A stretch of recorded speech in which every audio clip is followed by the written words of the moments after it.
Madam, এই যে আপনাদের মুড়ি। ম্যাডাম, আপনারা মানুষ হলেন তিনজন, তাহলে এতগুলো ইফতার কেন? শোনো সোহানা, আজকে আমাদের বাসায় মেহমান আসবে তাই। ও আচ্ছা ম্যাডাম, এই জন্য। তাহলে এখন বুঝলাম। সোয়ানা, তুমি একটা কাজ করো তো, তুমি আমাদের সিকিউরিটি গার্ডকে একটু ডেকে নিয়ে আসো তো। আচ্ছা ঠিক আছে স্যার, ডেকে আনতেছি।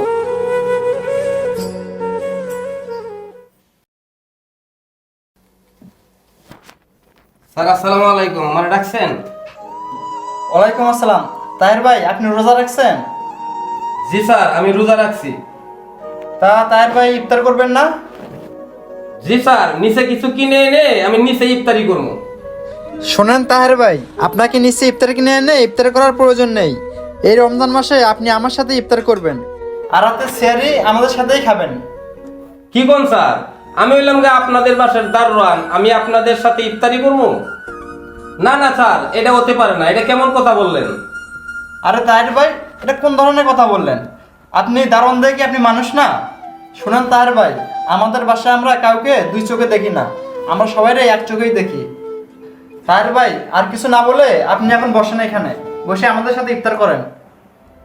স্যার, আপনাদের সাথে একসাথে ইফতারি করাটা এটা কেমন দেখায় না?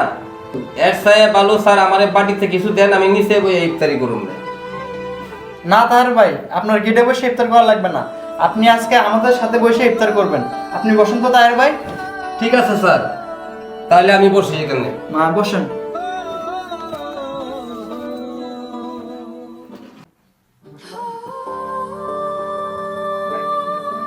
সোহানা, তুমি কি রোজা রাখছো? জি স্যার, আমিও রোজা রাখছি। তো তুমি ইফতার করবে না? স্যার, আপনার ইফতার শেষ করে নেন, তারপর আমারে কিছু দিয়েন, আমি পাকঘরে বসে খেয়ে নিব না। সোহানা, তুমি এটা কেমন কথা বললা? তুমি পাক ঘরে বসে ইফতার করবে মানে? কেন, তুমি আমাদের সাথে ইফতার করবা? তুমি এই চেয়ার বসো। কি বলতেছেন স্যার? ম্যাডাম না বললো আপনাদের আরো মেহমান আসবে? আরে বোকা মেয়ে, শোনো তাহলে, তোমরা হইতেছো এই রমজান মাসে আমাদের আসল মেহমান। আমরা তোমাদের কথাই বলছিলাম। আর শোনো, আমি ভাবছি এই রমজান মাসে তোমাদেরকে নিয়ে ইফতার করব। স্যার, এটা কি কথা বলতেছেন? আমরা হইতাছে আপনার কাজের লোক, আর কাজের লোক মেহমান হয় কিভাবে? দেখো সোহানা, রোজাকে ফরজ করা হয়েছে গরিবদের দুঃখ কষ্ট বোঝানোর জন্য। আর এই রমজান মাসে গরিবরা হইতেছে বড় লোকদের মেহমান।